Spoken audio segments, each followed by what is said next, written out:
He's a great leader, actually. So no, I'm okay. They're having some problems in OPEC.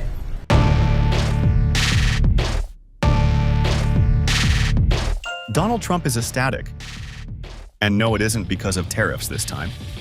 This happiness stems from a big geopolitical development after the United Arab Emirates made a sudden, headline-grabbing exit from OPEC. Because for years, Trump has taken on OPEC, accusing it of manipulating oil prices, squeezing consumers, and ripping off the world.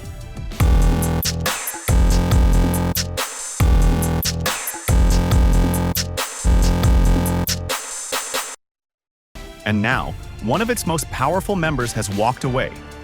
But to understand why this matters so much, you need to look at the bigger picture. OPEC was built on unity. Since 1960, it has coordinated oil production among member nations to control supply and influence global prices. The system works only if countries stick together and follow quotas. Now, that unity has taken a hit. The UAE isn't just another member.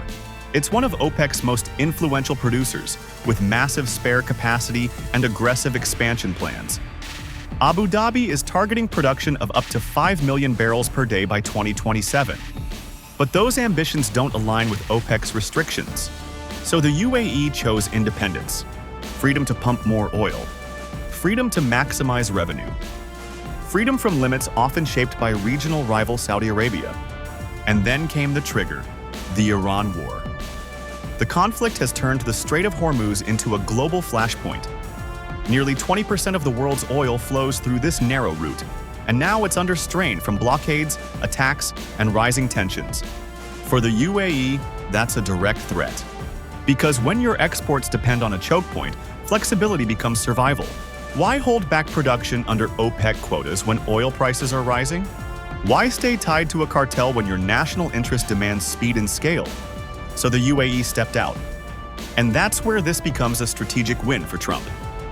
His pressure campaign on Iran, especially the naval blockade, has disrupted oil flows and driven up prices. That, in turn, increased the incentive for producers like the UAE to break free and capitalize. In other words, the environment created by US policy helped make this exit more likely. And the impact? OPEC just got weaker. The UAE holds one of the largest spare production capacities in the group. Its exit strips away flexibility that OPEC relies on to stabilize markets. Less coordination, less control, more fragmentation. And that's exactly what Trump has been pushing for. Because a divided OPEC cannot dictate prices the way it once did. There's another layer here. The UAE's departure also weakens the broader OPEC Plus alliance, especially the Saudi-Russia coordination that has shaped global oil supply in recent years. Remove a key player, and the balance shifts. For Washington, that's a geopolitical gain. Now, this doesn't mean immediate relief for consumers. Oil prices remain high due to ongoing tensions in the Gulf. But strategically, this is a breakthrough. Because for the first time in years, there's a visible crack in the producer coalition. And cracks can spread.